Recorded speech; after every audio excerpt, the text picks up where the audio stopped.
Hello everyone, my name is Luffy, and in this video we will be talking about floating of ice on liquid water.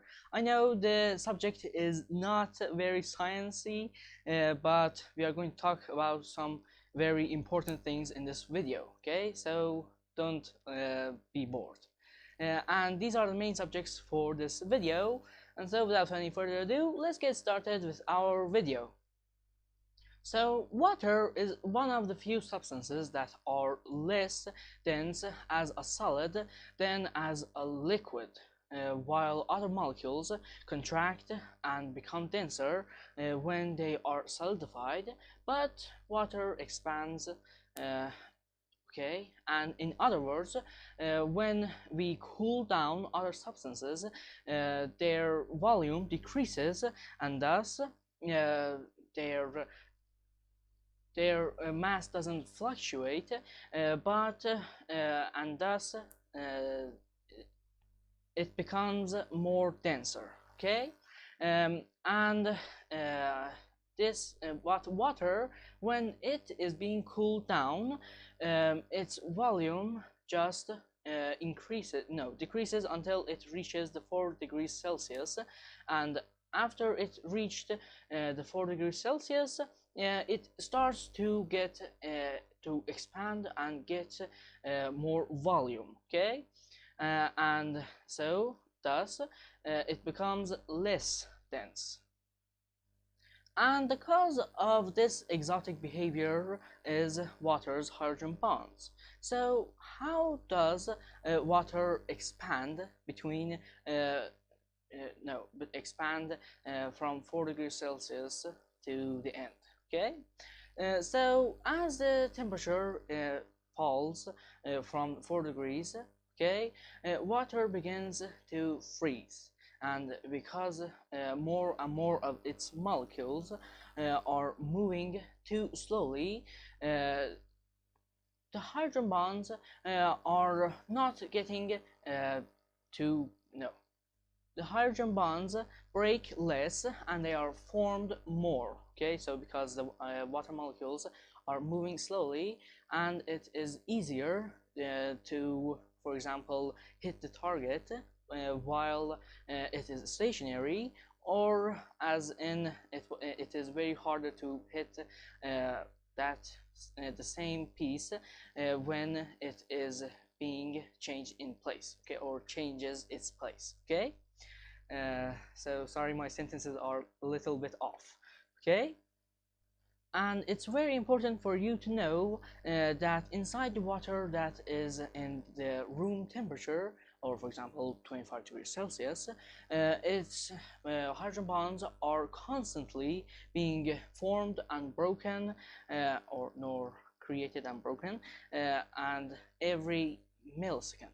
Okay, and at 0 degrees Celsius, the molecules become locked into a crystalline lattice, with each water molecules hydrogen bonded to 4 other molecules. So 2 water molecules are hydrogenly bonded to the 2 hydrogens, and 2 other water molecules are hydrogenly bonded to the oxygen end, that is delta negative of water. Okay, so to the negative end. Okay, and the hydrogen bonds are keeping the molecules at arm's length, far enough apart to make ice less 10% less denser, or in other words, fewer molecules in the same volume in water at 4 degrees Celsius.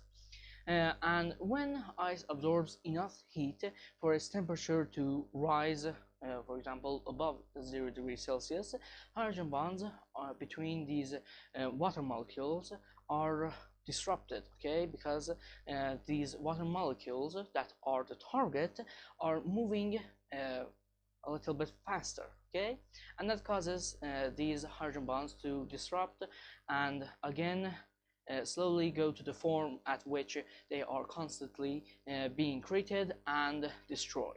Okay, and after this, as the crystal form collapses, the ice melts, and molecules are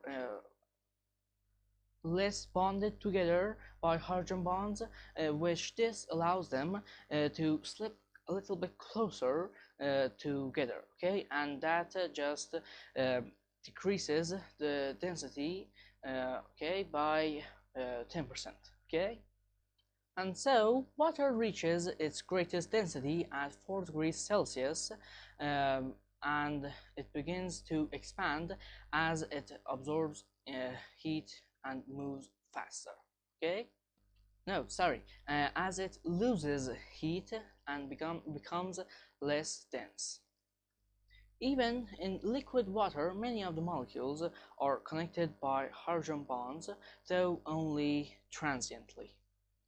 And so the ability of ice to float due to the lower density is an important factor in the suitability of the environment for life. And if ice sank eventually, uh, and it didn't, so sorry, if ice didn't just float on water and it sank into the water, okay, eventually all the ponds, lakes, and even oceans would freeze solid, okay, because the under the water, okay, the temperature can get to -4 degrees, okay, in some oceans, okay, and so that would make these ice to solidify, okay, and freeze the whole lakes and everything solid, and making life as we know it impossible, okay. And even during summer, only upper few inches of the water would melt, okay, but for us that doesn't happen, okay. And instead, when a deep body of water cools, the floating ice insulates the liquid water below, preventing it from freezing, and allows life to exist under the surface of the water, okay. And as shown over here, okay. So for example, in the right corner we have a shrimp that is insulated by ice, and in the left corner we have, I think kind of a fish that I have seen in real life, that is swimming and is protected under the ice, okay. And besides insulating the water below, ice also is a solid habitat for some animals, such as polar bears and seals. And related to this, scientists are worried that these bodies of ice are at risk of disappearing because of global warming. I'm very sure that you have heard this in the news or in the YouTube, okay. And so global warming, which is because of carbon dioxide and other greenhouse gases in the atmosphere, and as shown in these pictures, these greenhouse gases are causing profound effects on icy environments around the globe. And one of these effects is the temperature, which has risen 2.2 degrees Celsius since the year 1961 until the year 2004, and the temperature is still rising.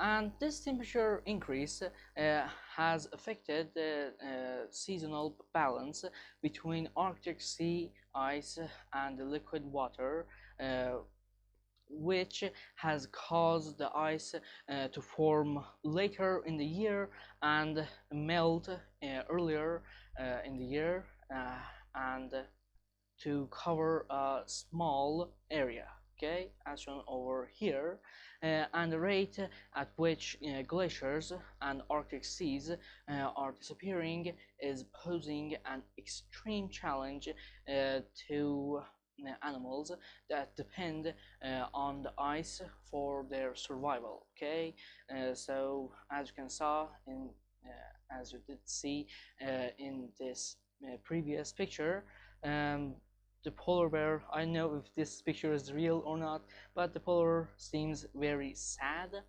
and it should be, because it is depended on these ice or glaciers to just live there. Okay, so its habitat is on these glaciers. Okay, and polar bears can't just live inside water forever. Okay, so they need to rest, and they use these glaciers to rest. And if these glaciers or ices just go away, they will have very extreme challenges. Okay, so that was all for this video. I hope you enjoyed it, and so if you did, please hit the like button and share this video so people can gain knowledge, as well. And as always, happy learnings to you all. Until the next video. Okay.